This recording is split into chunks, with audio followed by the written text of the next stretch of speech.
आप सभी को एग्जाम नैनो यूट्यूब चैनल में हार्दिक स्वागत है। आज के सेशन में हम लोग जेटेट 2015 में आए हुए क्वेश्चंस का इंग्लिश वाला पोर्शन का पूरा सॉल्यूशन देखने वाले हैं। तो चलिए हम लोग सेशन की शुरुआत करते हैं। पहले जो क्वेश्चन का पैटर्न था उसमें क्या पूछा गया था, क्वेश्चन नंबर 1 से लेकर के 9 तक आपसे एक पैसेज पूछा गया था, यानी कि कंप्रीहेंशन पूछा गया था जो कि प्रोज बेस्ड था। और क्वेश्चन नंबर 9 टू 15 तक भी एक पैसेज ही था, कंप्रीहेंशन था, वो पोएट्री बेस्ड था। यानी टोटल 50 क्वेश्चन पूछा गया था। कहाँ से? आपका पैसेज से पूछा गया था, कंप्रीहेंशन से पूछा गया था, और 15 क्वेश्चन पूछा गया था English pedagogy and English grammar से।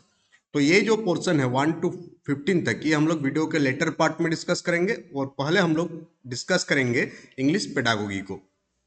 तो एक क्वेश्चन आपसे पूछा गया था कि ए चाइल्ड इन क्लास 2 का एक चाइल्ड है जो क्या लिखता है, I like to read a book. इस टाइप से वो लिखते हैं। यहाँ पर आप ध्यान देंगे तो जो वो लिखते हैं उसमें जो है लेटर का जो नंबरिंग है वो गलत है। ये इंस्टीड ऑफ राइटिंग क्या लिखने की जगह कि I like to read a book, यानी I like to read a book की जगह वो इस टाइप से लिखता है, जो यहाँ पर हम ब्रैकेट में इसको क्लोज कर रहे हैं। तो what does the child's writing show? इससे चाइल्ड के राइटिंग को देख करके आपको क्या लग रहा है कि बच्चे में क्या प्रॉब्लम है? पहला है कि he needs remedial classes to improve spelling. Spelling को ठीक करने के लिए उसे रिमाइडल क्लासेस देना होगा। बहुत कोई डाउट होगा कि रिमाइडल क्लासेस के मतलब क्या होती है। यानी कि एक बार आप टॉपिक को पढ़ाई, एक बार टॉपिक को पढ़ाने के बाद आप देखेंगे कि आपके जो स्टूडेंट है उसमें कितना उस टॉपिक को एब्जॉर्ब कर पाए। उसके बाद उस टॉपिक में जो भी कमी रह गई फिर से आप एक क्लास और लेंगे, तो जो फिर से एक एक्स्ट्रा क्लास ले रहे हैं आप, उसे हम लोग रिमाइडल टीचिंग या रिमाइडल क्लासेस के नाम से जानते हैं। सेकेंड है कि he has used invented spelling, यानी कि वो एक नया स्पेलिंग खोज लिया है, ये गलत है। He is not paying any attention in the class, क्या वो क्लास में अटेंशन ध्यान नहीं दे रहा है? तो ये भी आंसर नहीं होगा। He needs to work on phonetics, ये नहीं। क्या होगा कि उसे हम लोग क्या करेंगे, रिमाइडल क्लासेस देंगे ताकि उसका स्पेलिंग क्या हो, इम्प्रूव हो। स्पेलिंग को इम्प्रूव करने के लिए एक एक्स्ट्रा क्लास हम लोग लगाएंगे।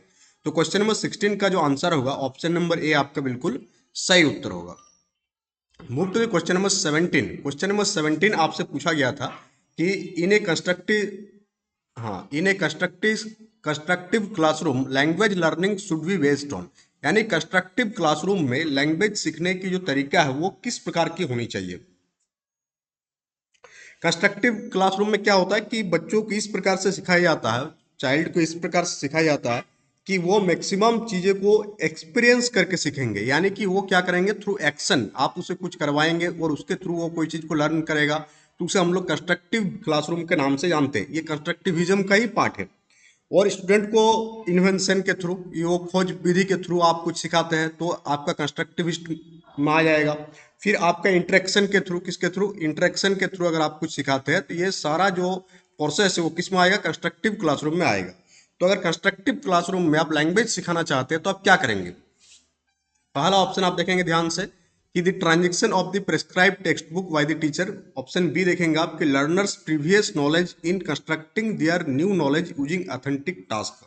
ये हो जाएगा आपका आंसर जब हम लोग कंस्ट्रक्टिव क्लासरूम में इंग्लिश सिखाने की कोशिश करते हैं कि लर्नर की जो प्रीवियस नॉलेज है, लर्नर को जो भी चीजें पहले से पता है उसका यूज करके हम लोग नया नॉलेज क्रिएट करेंगे थ्रू ऑथेंटिक टास्क, कोई टास्क को दे करके।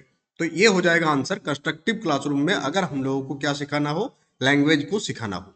Move to the question number 18। Question number 18 से पहले हम लोग 19 मूव कर जाते पहले। हाँ 19, क्वेश्चन नंबर 19 को देख लेते हैं फिर हम लोग 18 को मूव करेंगे। क्वेश्चन नंबर 19 आपसे क्या पूछा जा रहा है कि reading comprehension is the ability to. हम लोग क्या जानते हैं कि कंप्रीहेंशन को अगर कोई रीड कर पा रहा है तो वो किस प्रकार का एबिलिटी है, ये पूछा जा रहा है आपसे।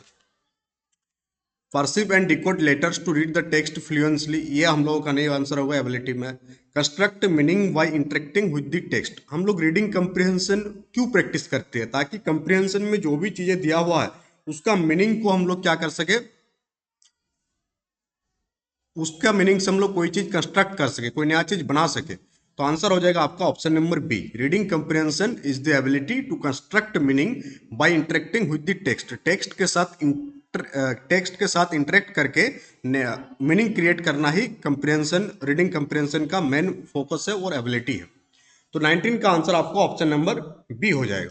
अगर आप जेटेड एग्जाम की तैयारी कर रहे हैं तो अभी न्यू ईयर का ऑफर जो है 30% डिस्काउंट क्रिएट किया गया है। जितने भी कोर्सेज और टेस्ट सीरीज एग्जाम एप्लीकेशन पर रन हो रही है, जितने भी कोर्सेज का प्राइस अभी आपको दिख रहा है, इसमें आपको 30% का डिस्काउंट देखने को मिलेगा टिल 5 जनवरी। ये ऑफर आपका 5 जनवरी तक रहेगी।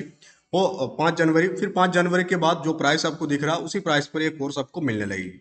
और जैसे नया सिलेबस, अभी जो भी चीज़ें डाला गया है वो according to the old syllabus डाला गया है। नया सिलेबस आते ही आपका जो है फिर से ऐड कर दिया जाएगा, नया सिलेबस के अकॉर्डिंग कोर्स को चलाया जाएगा। तो अगर आप कोर्स एक्सेस करना चाहते हैं, टेस्ट सीरीज एक्सेस करना चाहते हैं, तो एग्जाम एप्लीकेशन को आप डाउनलोड कर लीजिएगा। वहां से आप क्या कर सकते हैं, इन सारी चीज़ों को एक्सेस कर सकते हैं। क्वेश्चन नंबर 18 को रिमूव करते हैं। क्वेश्चन नंबर 18 क्या पूछा जा रहा था कि teacher is reading A lesson from class 3 text book about a girl Nina, who is not interested in attending a marriage party as she does not want to leave the sparrow alone locked in her house। यानी एक teacher क्या एक lesson class 3 के text book का lesson के बारे में बात कर रही है, जिसमें एक गर्ल रहती है जिसका नाम रहता है नीना, और वो मैरिज पार्टी में जाने से मना कर देती है। क्यों मना कर देती है? क्योंकि उसका जो स्पैरो है वो अकेले रह जाएगा अगर वो मैरिज पार्टी में चला जाता है। फिर suddenly a boy Ali stands up and tells the teacher how one day he saved an injured pigeon which was lying in his balcony. फिर उसी क्लास में एक अली नाम का लड़का रहता है, वो खड़ा हो जाता है और वो ये बोलता है कि कैसे वो एक कबूतर को बचाया था उसका बालकोनी से। Alice's reaction to the story can be described as. तो एक कहानी आप बता रहे हैं क्लास में, और उस कहानी को बताते बताते आपके जो बच्चे हैं वो रिएक्ट करना स्टार्ट कर देते हैं। तो इस रिएक्शन को हम लोग किस प्रकार से समझते हैं कि इस रिएक्शन का मतलब क्या होता है? इसका मतलब ये है, जैसे कि हम पढ़ा रहे हैं फिर आप चीज़ों को कनेक्ट कर पा रहे हैं। तो यानी कि जब आप बच्चों को कहानी पढ़ा रहे हैं, बच्चे क्या कहानी सुन रहे हैं, और कहानी सुनते सुनते उसके दिमाग में वो सारे चीज़ें चल रही है, और अगर उसका कोई प्रीवियस एक्सपीरियंस है उस कहानी से रिलेटेड, उस स्टोरी से रिलेटेड, तो वो तुरंत क्या करेगा, अपना पर्सनल एक्सपीरियंस को शेयर करने की कोशिश करेगा। यानी कि वो क्या कर रहा है कि टेक्स्ट के साथ अपने आप को कनेक्ट करने की कोशिश कर रहा है। Connecting the text with his personal experience, अपना व्यक्तिगत अनुभव को किसके साथ कनेक्ट कर रहा है? टेक्स्ट के साथ कनेक्ट कर रहा है। और यही हम लोगों का क्या है, एम है, उद्देश्य है, ताकि बच्चे ज्यादा से ज्यादा सीख पाए। Move to the question number 20, and question number 20 is most important question because it's बार बार इसको पूछा गया हर एक एग्जाम में, चाहे सीटेट का एग्जाम हो, चाहे जेटेट का एग्जाम हो, या कोई भी टेट एग्जाम हो, कि the theory of universal grammar was formulated by. तो universal the theory of universal grammar को फॉर्मुलेट किसके द्वारा किया गया था? तो किसके द्वारा किया गया था? तो नोएम चोम्स्की के द्वारा जो है आपका थ्योरी ऑफ यूनिवर्सल ग्रामर को फॉर्मुलेट किया गया था। और हम लोग नोएम चोम्स्की को किस नाम से भी जानते हैं? Father of modern linguistic. किसके नाम से? Father of modern linguistic. तो ये भी एग्जाम में पूछा जा सकता है कि फादर ऑफ मॉडर्न लिंग्विस्टिक के नाम से किसे जाना जाता है? तो नोएम चोम्स्की को फादर ऑफ मॉडर्न लिंग्विस्टिक के नाम से जाना जाता है। और थ्योरी ऑफ यूनिवर्सल ग्रामर को फॉर्मुलेट करने वाले कौन थे? आपका नोएम चोम्स्की थे। साथ ही साथ जो लैड है, लैड का फुल फॉर्म बार बार एग्जाम में पूछा जाता है कि what is the full form of LAD. तो लैड का फुल फॉर्म क्या है आपका? Language acquisition device. क्या है? लैंग्वेज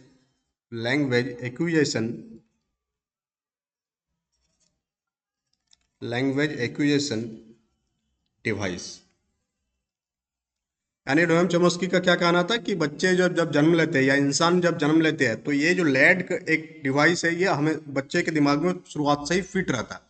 एक काल्पनिक डिवाइस है, ऐसा नहीं कि कोई डिवाइस लगा रहता है। 21 आपसे क्या पूछा जा रहा है? 21 को आप ध्यान से देखेंगे। 21 पूछा जा रहा है आपसे कि teacher has given a task to be done in group. एक टीचर, आप एक शिक्षक है, आप एक टास्क दिए है जिसे बच्चों को किस में कंप्लीट करना है? थ्रू ग्रुप कंप्लीट करना है, अकेले नहीं करना है, ग्रुप में उस काम को करना है। What will be the role of the teacher during this group work. यानी सिंपल सा है कि ग्रुप वर्क में टीचर का रोल क्या है। जब समूह कार्य आप देते हैं तब एक शिक्षक की क्या भूमिका होती है, यही आपसे पूछा जा रहा है यहाँ पर। इसमें क्या होती है, जब भी आप कोई ग्रुप वर्क देंगे तो आप ये देखने की कोशिश करेंगे कि ग्रुप का हर एक मेंबर उस टास्क में पार्टिसिपेट करे। जैसे मान लेते हैं कि 5 बच्चों का ग्रुप है, आप कुछ टास्क दिए, तो उनमें से अगर आप ध्यान नहीं देंगे तो 2 ही बच्चा टास्क को कंप्लीट करके दे देंगे, बाकी 3 बच्चे उससे लर्न किया ही नहीं, कुछ सीखा ही नहीं। तो एज ए टीचर आपका रेस्पॉन्सिबिलिटी है कि आप इंश्योर करेंगे कि everyone in a group participate in the task and try to support them if required. यानी कि आप ये कोशिश करेंगे पहले देखने की कि ग्रुप का सभी मेंबर पार्टिसिपेट कर रहा हो और कहीं भी दिक्कत आ रहा हो तो आप क्या करेंगे, उसको सपोर्ट करेंगे। तो इससे क्या होगा, टीम वर्क का जो कॉन्सेप्ट है, टीम वर्क डेवलपमेंट होगा इसके थ्रू, ग्रुप वर्क के through. Move to the question number 22। और 22 आपसे पूछा जा रहा है कि which of the following type of question in a test will be helpful in assessing the creativity of the learner. यानी कि किस टाइप के क्वेश्चन लर्नर के क्रिएटिविटी लेवल को एसेस करने के लिए कि वो क्रिएटिव है या नहीं है, वो समझ पा रहा है नहीं पा रहा, चीज़ों को करने के लिए किया जाता है। तो ओपन इंडेड क्वेश्चन, किस टाइप के क्वेश्चन किया जाता है? ओपन इंडेड क्वेश्चन किया जाता है ताकि बच्चे क्या क्रिएटिवली सोच पाए। तो थिंक क्रिएटिवली कह सकते हैं हम लोग कि थिंक क्रिएटिवली के लिए हम लोगों को किस प्रकार के क्वेश्चन दागना चाहिए? ओपन इंडेड क्वेश्चन हम लोगों को दागना चाहिए।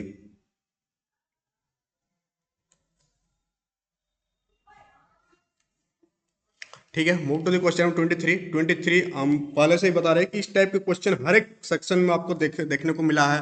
जब हम लोग सीडीपी का क्लास लिए थे तो वहाँ भी ये क्वेश्चन दिखा था आपका।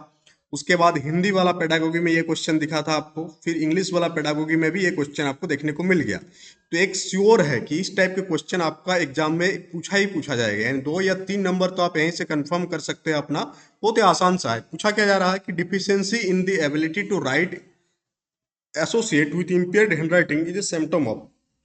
जब वो बढ़िया से लिख नहीं पा रहा हो तो उसको हम लोग कौन सा बीमारी का नाम देते हैं, या किस बीमारी का सिम्टम्स ये हो सकता है? तो ये किसका है? डिस्ग्राफिया। क्या है? किसका है? Dysgraphia.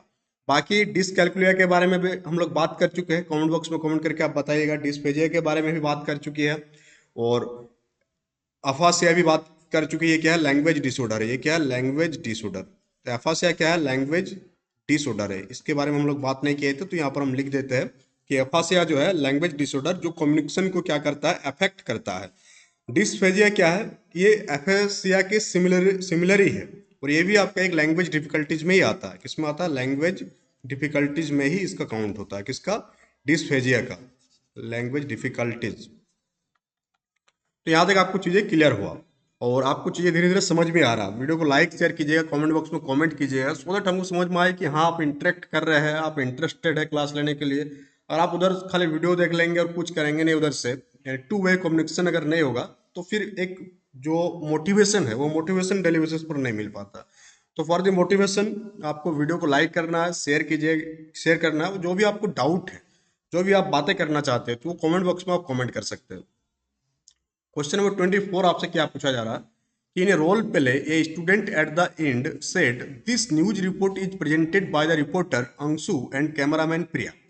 The teacher said that instead of cameraman you should say camera person. It indicates that the teacher is using a, जैसे हम लोग बोलते हैं ना cameraman, you should say cameraman, इस टाइप के वर्ड को हम लोग यूज करते हैं। तो उसके जगह हम लोग क्या कह सकते हैं? Camera person. तो इस टाइप के जो वर्ड को हम लोग शिफ्ट करते हैं camera man to camera person, तो ये किस चीज को इंडिकेट करता है कि टीचर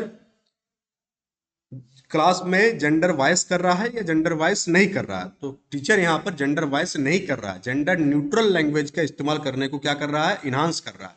तो हम लोग भी यही कोशिश करेंगे इस क्लास में कि आप जेंडर न्यूट्रल हो, आप बॉयज एंड गर्ल्स में क्या ना करें, डिवाइड ना करें। यानी कि आप ना तो मैस्कुलिन जेंडर को ज़्यादा प्रधानता दें, ना तो फेमिनिन जेंडर को ज़्यादा प्रधानता दें, ना तो आप जेंडर वाइस्ड लैंग्वेज के यूज करें। क्या करना होगा आपको? जेंडर न्यूट्रल लैंग्वेज के यूज करना होगा, so that everyone the classroom feel safe and वो अपने आप को महत्व देना सीखे कि हाँ as a boy as a girl वो क्या है? बेटर है, बेस्ट है।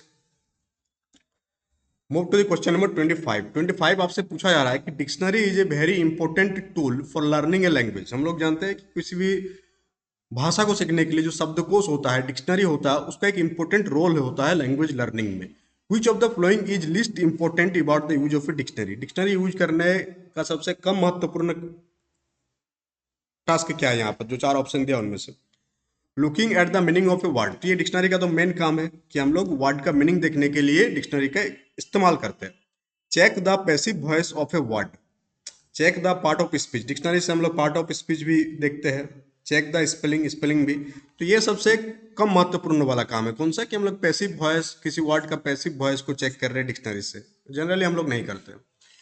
26 की ओर हम लोग मूव कर रहे हैं। 26 आपसे पूछा जा रहा है, और डिक्शनरी आपका एक टीएलएम हो सकता है। टीएलएम अगर पूछा जाए कि क्या डिक्शनरी आपका एक टीएलएम है, तो yes, teaching learning material dictionary क्या है? आपका एक टीएलएम में काउंट होगा। क्वेश्चन नंबर 26 आपसे पूछा जा रहा है कि which of the following is technique of assessment, इनमें से कौन सा असेसमेंट का टेक्निक है। तो आप यहाँ पर ध्यान से देखेंगे तो इंटरव्यू जो है आपका एक असेसमेंट का टेक्निक है। ठीक, क्लियर हो गया। क्वेश्चन नंबर 26 का आंसर आपका ऑप्शन नंबर ए हो जाएगा। 27 आपसे पूछा जा रहा है कि learning to speak in a second language does not involve, second language के लर्निंग में क्या चीज इन्वॉल्व नहीं है। इट्स प्रोनाउंसिएशन, ये इन्वॉल्व होगा आपका सीखने के time. Culturally bound speaking event, culturally bound speaking event. C है theoretical knowledge of a language, होना चाहिए आपके पास अगर आप सेकंड लैंग्वेज सीख रहे हैं तो। प्रोनाउंसिएशन भी ये है। सेकंड लैंग्वेज ग्रामेटिकल नॉलेज भी होना चाहिए। तो आंसर ये होगा कि कल्चरली बाउंड स्पीकिंग इवेंट आपका इन्वॉल्व नहीं होगा जब आप क्या करेंगे, सेकंड लैंग्वेज को आप सीख रहे होंगे। तो 27 का आंसर आपका ऑप्शन नंबर बी होगा। Move to the question number 28 and 28 आपसे पूछा जा रहा है कि while developing writing skills among students a language teacher should most importantly focus on. जब आप राइटिंग स्किल को डेवलप कर रहे हैं बच्चों में तो सबसे ज्यादा किस चीज पर आप फोकस करेंगे। तो आइडिया के एक्सप्रेशन पर। बहुत ही आसान है ये कि एक्सप्रेशन ऑफ आइडियाज, आइडियाज के एक्सप्रेशन पर हम सबसे ज्यादा फोकस करेंगे जब हम उसको राइटिंग स्किल्स डेवलप कर रहे होंगे। 29 आपसे पूछा जा रहा है कि teacher divided the students of class 5 into group of 6 and provided each with a short story. Then she asked them to imagine, discuss and write the story with a different ending. In this activity the teacher is developing there. यानी एक class है उसमें कोई story है और इस story को class 5 का एक पूरा क्लास है, उसको क्या कर दिया आप ग्रुप में बांट दिए और फिर क्या दिए, एक स्टोरी दिए। क्या प्रोवाइड किए, एक स्टोरी। और सबको बोले कि उसके एंडिंग को चेंज करने के लिए, डिफरेंट एंडिंग बनाने के लिए। तो ये किस चीज को इन्हांस करेगा, ये क्रिएटिव राइटिंग को इन्हांस करेंगे। जो बच्चे क्या सोचेंगे नए तरीके की, क्या एंडिंग हो सकता है इस ड्रामा का, इस प्ले का। तो वहां पर क्या होगा, बच्चे ग्रुप में बात करेंगे तो टीम वर्क का डेवलप होगा, क्रिएटिविटी क्या होगा इस पे बाहर निकल कर आएगा। तो क्रिएटिव राइटिंग इसका सही उत्तर होगा। Question number 30, before starting a new lesson from the text book a teacher should focus on. कोई भी नया लेसन स्टार्ट करने से पहले टीचर किस चीज पर फोकस करते हैं, ये पूछा जा रहा है आपसे।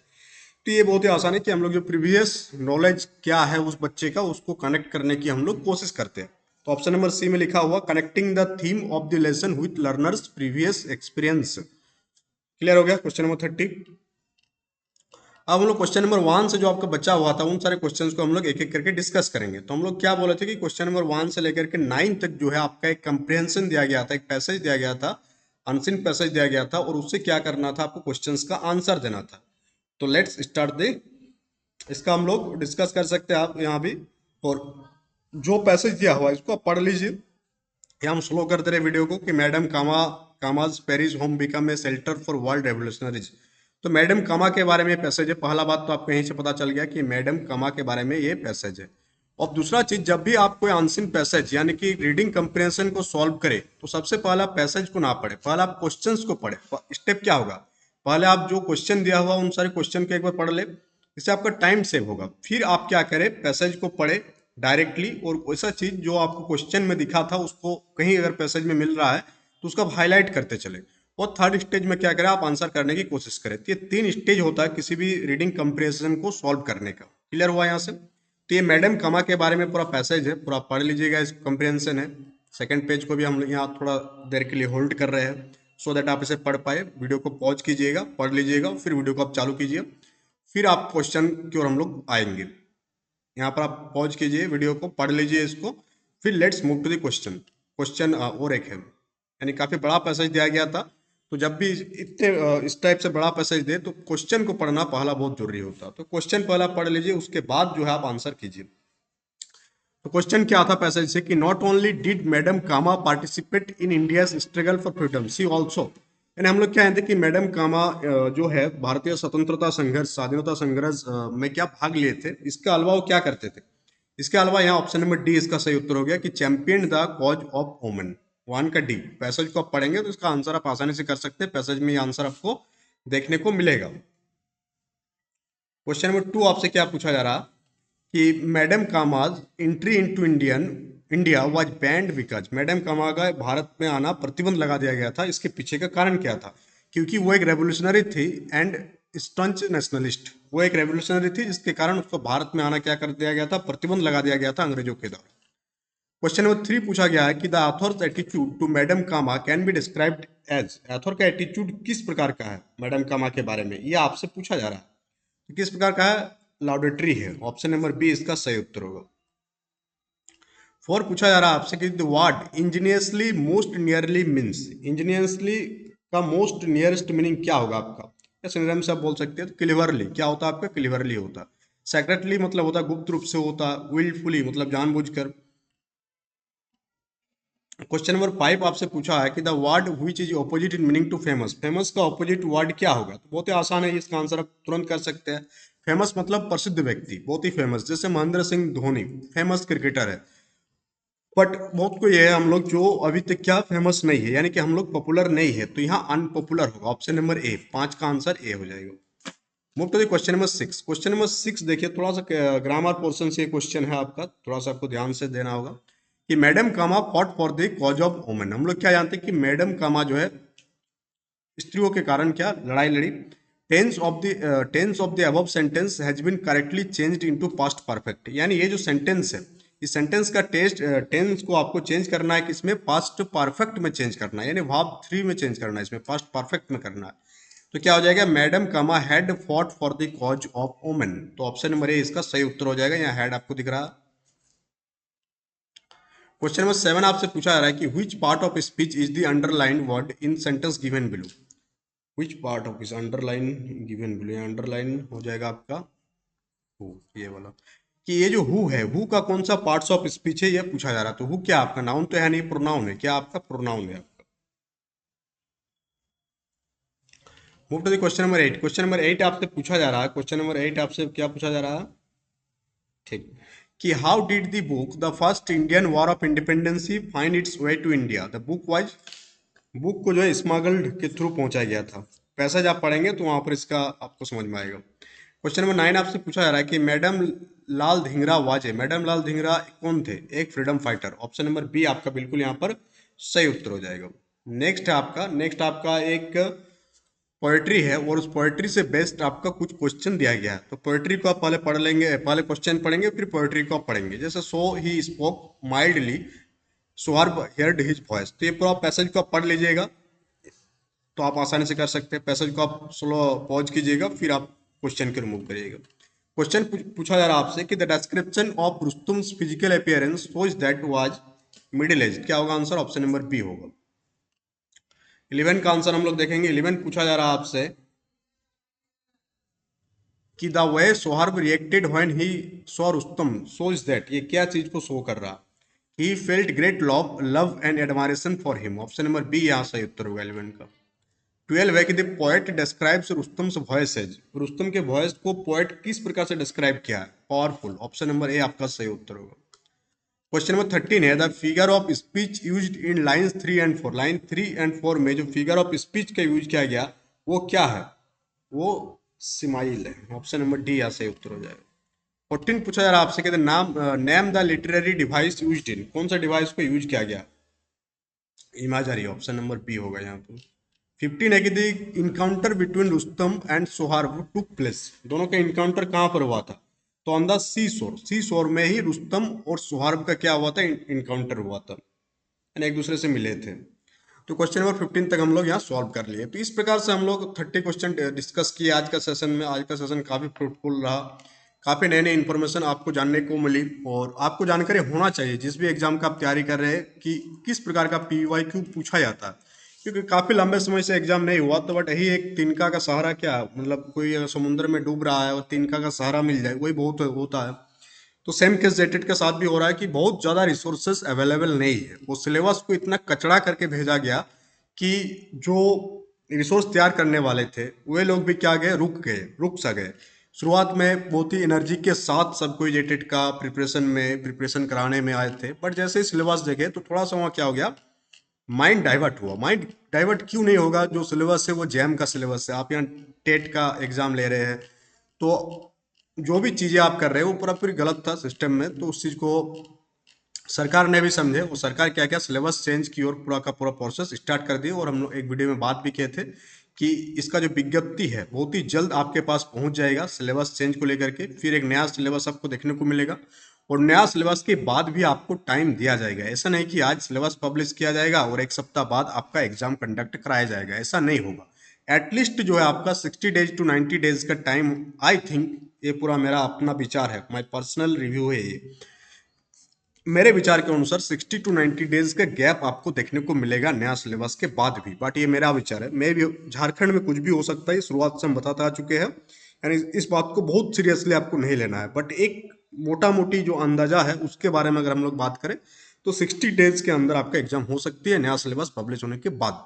और ये भी देखने को मिलेगा, और बातें भी हो रही थी कि जो पुराना सिलेबस था उसी को डाला जाएगा कुछ चेंजेस के साथ। तो ऐसा हो तो फिर आपको दिक्कत ज़्यादा होना नहीं चाहिए।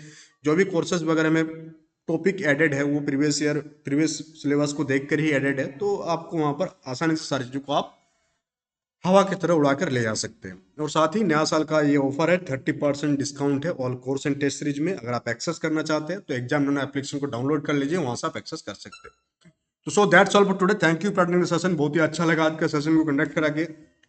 आपका व्यू पॉइंट क्या है और आगे आने वाले सेशन में किस टाइप के क्वेश्चन आप चाहते हैं? जैसे कुछ दिन पहले हम बात किए थे कि रीट का स्टार्ट करेंगे, रीट का क्लासेस स्टार्ट करेंगे। प्रीवियस ईयर क्वेश्चन रीट में बहुत ज़्यादा है, उन सारे प्रीवियस ईयर क्वेश्चन को भी आप देख के जाएंगे तो रीट का एग्जाम ठीक ठाक आप पास कर लेंगे। क्योंकि एक, और पहले तो ये जानना है कि रीट में कितना विद्यार्थी फॉर्म भर चुके हैं, क्योंकि रीट जो है राजस्थान के एग्जाम है, क्लास हम यहाँ झारखंड से ले रहे हैं, तो थोड़ा सा जो है ना झारखंड के विद्यार्थी उधर का मूव करेंगे कि नहीं करेंगे, इन सारी चीज़ों पर थोड़ा सा डाउट है। तो एक बार वो पता चल जाता है तो फिर हम लोग प्लान करते हैं रीट के क्लासेस को भी। टोटली सब कुछ आपके ऊपर बेस्ड है, आप अगर मोटिवेट है, आप अगर इंटरेस्टेड है तो क्लासेस हम लोग स्टार्ट करेंगे, इसमें कोई दिक्कत नहीं है। तो चलिए हम लोग मिलते हैं नेक्स्ट सेशन में। Thank you for attending the session.